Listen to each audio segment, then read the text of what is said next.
Summer season sorry ஏன்னா வந்து பார்த்துட்டிங்கன்னா நம்ம சிமெண்ட் தொட்டியில் வந்து பார்த்துட்டிங்கன்னா அந்த சம்மர் சீசனால டெய்லி வந்து ஒரு 1 இன்ச்சு குறைஞ்சு போகுதுங்க. வாட்டர் வேப்பர் ஆயிடுதுங்க, தண்ணி போகிறான். இங்கே பாருங்கங்க, நான் நேற்று எவ்வளோ தண்ணி ஃபில் பண்ண தெரியுமா? இவ்வளோ தண்ணி ஃபில் பண்ணி வச்சுருந்தேங்க. இவ்வளோ தண்ணியும் வாட்டர் வேப்பரையே அவ்வளோ ஆயிட்டுங்க. இப்போ வந்து பார்த்துட்டிங்கன்னா நான் அதான் வந்து ஃபில் பண்ணலான் இருக்கேன். ஸோ வந்து பார்த்துட்டிங்கன்னா ஃபில் பண்ணலாம் வாங்க. ஃபஸ்ட்டு வந்து இந்த ஓஸை பிடுங்கி இந்த பைப்பில் மாட்டிடலாங்க. மாட்டி திறக்கலாம்.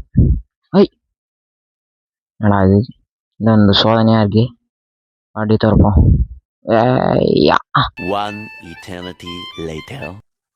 ஐயோ இந்த தடையாவது ஒழுங்கா வரணும்.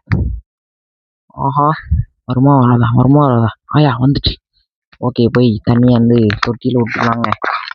ஸோ வந்து பார்த்துட்டிங்கன்னா சூப்பராக வந்து இருக்கலாம். தண்ணி அந்த தொட்டியில் விட்டுறலாம்.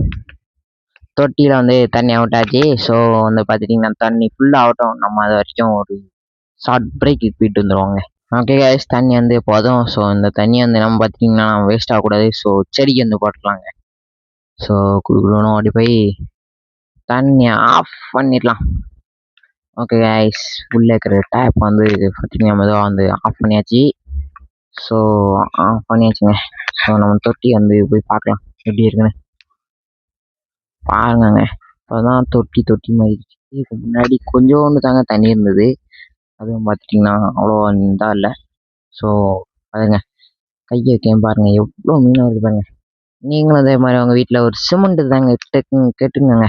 வந்து பார்த்துட்டிங்கன்னா நேச்சுரலாகவும் இருக்கும், உங்கள் வீட்டுக்கு ஒரு தனி லுக்காகவும் இருக்குங்க. அதே மாதிரி இந்த மாடி மீன்லாம் வந்து விட்டிங்கன்னா நல்லா வந்து இருக்கும். ஸோ பார்த்துட்டிங்கன்னா மெயின்டெனன்ஸும் கம்மிங்க தாங்க மாடி. ஸோ நீங்களும் இந்த மாதிரி உங்கள் வீட்டில் சிமெண்ட் தாங்க கட்டிட்டு கமெண்ட் பண்ணுங்க. ஸோ அடுத்த வீடியோவில் சந்திக்கலாம். பாய்.